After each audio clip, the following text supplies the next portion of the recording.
In a perfect world, there would be no excessive debt. Notice I'm not saying no debt because, and that's a topic for another video, debt is kind of necessary to make the economy run.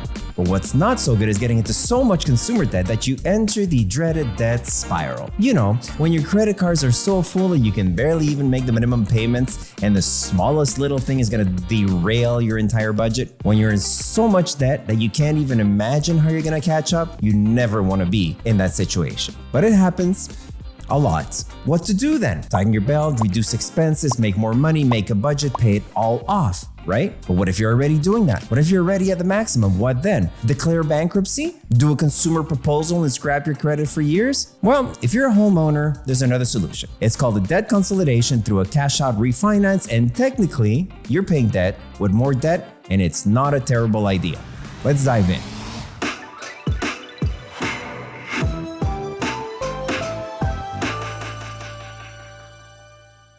Hi, my name is David Ponce and I'm your friendly neighborhood mortgage broker from Montreal, Quebec. On these videos, we explore mortgages and all their quirks and features, and we also learn a little bit about finance and credit. If you never want to miss any of these fascinating videos, make sure to like, subscribe, and most importantly, hit that bell icon so you get notified when I post. Let's first talk a little bit about why excessive debt happens. I mean, you can point your fingers left and right, and you can talk about the culture, you can talk about our society, you can talk about overconsumption, and it's all technically true. What isn't true though is this misconception that people that are in a lot of consumer debt are by default terrible with money, or that they don't know how to manage their finances, and that they're irresponsible.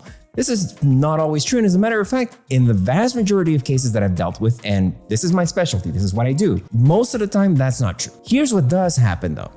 Life events, divorces, illnesses, conjugal violence, and yeah, mistakes. Mistakes happen. Most of the times, it isn't because people don't care and don't want to be bothered that they end up into too much debt. Just life catches up with you. I'm going to give you one example of one client that came to see me that was actually kind of really interesting. This lady came to see me telling me that her son was in a lot of trouble. Her son and her father had both decided to open a little business selling beer. It's a franchise and, things were going okay for a little while. They started having issues during COVID, as a lot of people did, and the business got into a lot of debt. The father was a silent partner. He was always on the road, and there was this emergency situation while the father was away. He needed some liquidity right away, and he made a mistake. He made a really big mistake. He took on a $30,000 loan with a company. The $30,000 loan was at a 59% interest rate. Now, it gets criminal at 60%, so of course, 59%. Now, you might say, he could have had some recourses because as a consumer, this and that. No, here's the thing. It was a business loan. And so when it comes to business loans, it's a little bit more complicated to have a recourse when you have such crazy interest rates. So he was stuck with this ridiculous loan of $30,000 at 59% interest rate. You can imagine how hard that is to pay back. And of course, they had some other debts, credit cards, this and that. Now, the business was still viable. COVID was over. They were hoping to be able to turn it around. But with those payments, just a $30,000 loan was costing them $2,500 a month.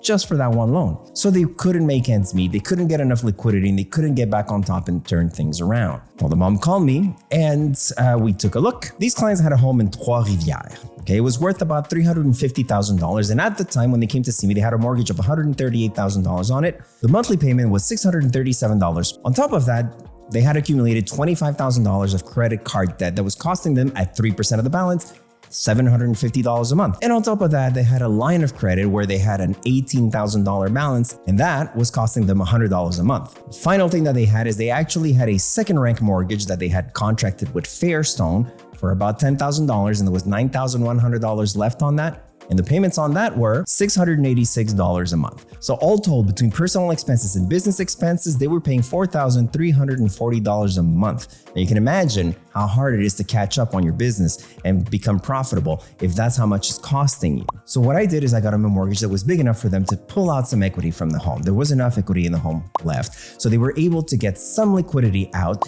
and pay off all those other debts. And the new mortgage had a new payment of $1,650 a month. So we went from $4,340 a month to $1,650 a month. They were able to breathe. They were able to get back on top. Now, is this a miracle solution? Should you use your house like a giant credit card? Of course not. Let's talk about the reasons you don't want to be in the situation where you have to do this. First of all, you're taking short-term debts that you could, in theory, pay off in a couple of years, and you're putting them back on your mortgage for 30 years. On the long run, it's going to cost you more money. Also, there's going to be fees associated with this type of transaction. When you reimburse your current mortgage, they'll charge you a penalty. The notary is not going to work for free. There's all kinds of fees that you need to be aware of.